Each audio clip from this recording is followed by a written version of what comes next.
और इसी बीच एक और बड़ी खबर, एमपी सरकार के मंत्री विजय शाह को सुप्रीम कोर्ट से बड़ा झटका लगा है। सुप्रीम कोर्ट ने राज्य सरकार को निर्देश दिया है विजय शाह पर मुकदमा चलाने के लिए मंजूरी देने का फैसला करे एमपी सरकार। ये टिप्पणी की है, निर्देश दिया है सुप्रीम कोर्ट ने और 2 हफ्ते के अंदर मंजूरी देने पर सरकार विचार करे।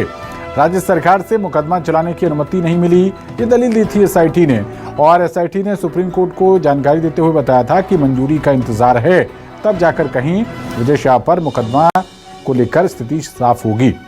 तो ये वो मंत्री विजय शाह हैं जिन्होंने ऑपरेशन सिंदूर के दौरान कर्नल सोफिया को आतंकवादियों की बहन एक तरीके से बता दिया था, और इसी विवादित बयान को लेकर चौतरफा उनकी आलोचना भी हुई थी, विपक्ष की तरफ से भी निंदा भी की गई थी। और हालांकि उन्होंने बाद में माफी मांग ली, क्योंकि विजय शाह के वकील ने सुप्रीम कोर्ट में यही दलील दी कि हमने तो माफी मांगी थी, लेकिन सुप्रीम कोर्ट ने साफ कहा कि माफी मांगने में बहुत देर हो गई।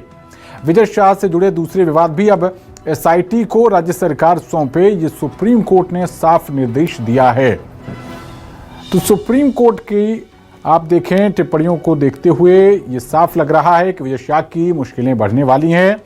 2 हफ्ते के अंदर मुकदमा चलाने को लेकर राज्य सरकार को अनुमति देने की या फिर नहीं देने की, जो भी रुख है राज्य सरकार का, राज्य सरकार चाहती है कि मुकदमा चले तो अनुमति दे, और अगर राज्य सरकार को लगता है कि हाँ कोई अगर ऐसा ग्राउंड है जिसके तहत विजय शाह पर मुकदमा नहीं चलाया जा सकता, तो उसको भी लिखित में तौर पर राज्य सरकार अपनी मंशा स्पष्ट करे।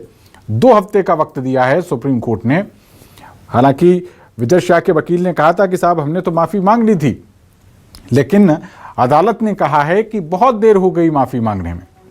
कर्नल सोफिया कुरैशी, जिन्होंने ऑपरेशन सिंदूर में एक महत्वपूर्ण भूमिका निभाई, विजय शाह ने उनको आतंकवादियों की बहन बता दिया था कि मोदी जी ने उनके ही समाज की एक बहन को कार्रवाई के लिए भेजा, ऐसा कहा था विजय शाह ने।